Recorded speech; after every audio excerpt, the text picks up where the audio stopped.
à la bibliothèque des facultés jésuites de Paris, qui est avant tout une bibliothèque d'études et de recherche, bien connue pour ses fonds en théologie et en philosophie.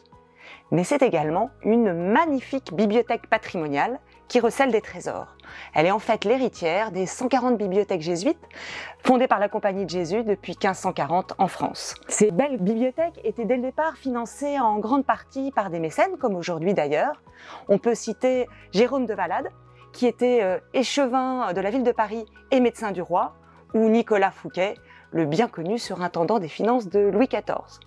Et aujourd'hui, la bibliothèque compte plus de 440 000 ouvrages, auxquels, pour être précis, il faut ajouter 500 000 ouvrages en dépôt à long terme à la bibliothèque municipale de Lyon. Ce qui en fait, de fait, une des plus grandes, voire la plus grande, bibliothèque privée en France. Et c'est pour pouvoir faire connaître ces fonds, les diffuser, les partager et aussi les préserver pour les générations futures, que nous entamons des programmes de numérisation. Le premier avec l'IRHT, l'Institut de recherche et d'histoire des textes, qui est une entité du CNRS, pour numériser les manuscrits médiévaux et les incunables rehaussés de couleur.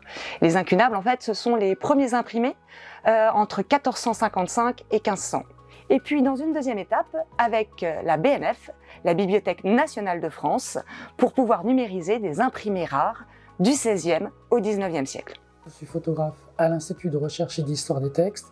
Et actuellement, nous conduisons une campagne de numérisation sur les manuscrits qui sont conservés donc à la bibliothèque des Jésuites. Alors la particularité de cette campagne, c'est qu'elle est en très haute résolution.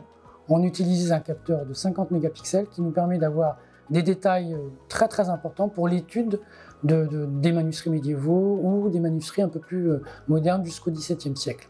Une fois numérisés, ces ouvrages seront accessibles à tous et consultables depuis le catalogue de notre bibliothèque.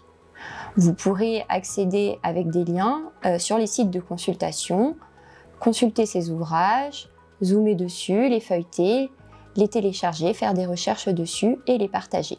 C'est pour pouvoir mener ce type de chantier dans la durée que nous avons besoin de votre aide.